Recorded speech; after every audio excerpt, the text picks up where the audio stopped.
ummadda islaamka iyo ummadda Soomaaliyeed dhammaantood waxaan leeyahay ciid wanaagsan kadib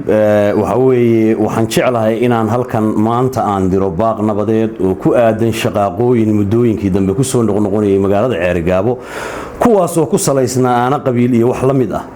marka ugu horeysa waxaan leeyahay inna lillahi wa inna ilayhi raaji'uun intii dhimatay ilaahay ha u naxariisto intii dhaawacantana ilaahay shifa degdeg ha siiyo waxaan leeyahay dad iyo howdad ehelabaatihiin reer Sanaag waanuna ka xunnahay labada dhinacba waa gacanteedii midig iyo tii bidixba waxaanu leenahay nabda oo bilaa shuruud unconditional ah hubka ku dhiga xaajadiina wada xaajooda oo dhamaystirta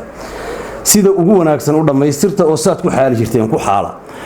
waxaan leenahay arrimuhu sida inay noqdaan weeye dagaal xiisa uma qabtaan shalay bay ahayd markii aad qaybtiina buuraha u qaxday qaybtiina banaanka oo idinka wada dhaawacanaad isu timaadeen oo aad heshiiseen waxaan leenahay joojiya midda kale waxa jirta nin baa hore u maahmaaho wuxuu yiri war cali gariyow inaan isu dawladeyn war dadkani meesha waxay ku deganaayeen wuxuu ahaa heshiis beeleed afarta beelood warkii bay noqonaysaa in referensiga laga qaato oo dadku ay nabdaan isagiina ay raacaan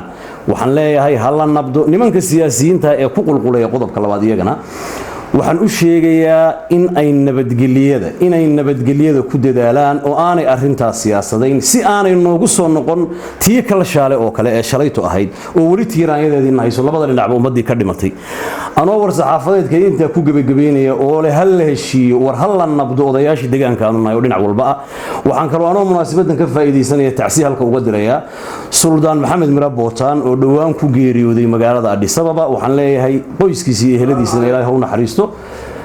سمري إيماننا هكسيو والسلام عليكم ورحمة الله تعالى وبركاته